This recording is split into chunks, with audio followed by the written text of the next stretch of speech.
రాఖీ కట్టిన వాళ్ళకి ఏమైనా ఇచ్చినావా ఇనాం మరి ఒట్టిదేనా? ఇస్తే కదా నేను నా పని అది కదా ఇనాం ఇచ్చేది. ఆ, ఎంత ఇచ్చినవే ఒక్కొక్క ఆడబిడ్డకి? ఇక అవన్నీ నేను చెప్పలేనే. వాళ్ళకి ఎంత ఇచ్చినా తక్కువనే. అవును అవును, ఎందుకంటే వాళ్ళ దగ్గర ఎంతో తీసుకున్నాం మనం. ఎంత ఇచ్చినా తక్కువనే. అవునవును. అన్న మీకు మీకు రిటైర్మెంట్ శుభాకాంక్షలు అన్న.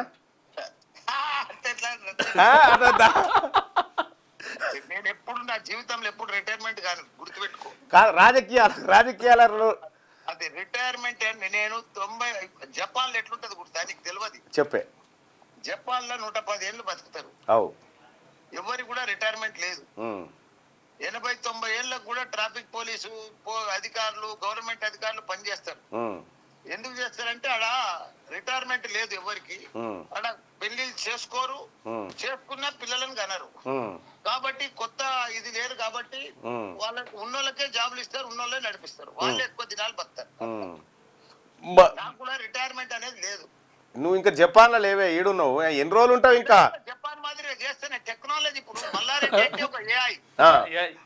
మళ్ళీ ఏమనుకుంటావు నువ్వు? తీన్మార్ మల్లారెడ్డి అనుకున్నావా ఏం? నన్ను కాదు కాదు, నేనైతే ఎన్నడికి మల్లారెడ్డిని కాలేదు. ఒక ఏఐ, ప్రతి స్టూడెంట్ ఒక ఏఐ తయారు చేస్తా, ప్రపంచం తగ్గట్టు తీర్చిదిద్దుతా.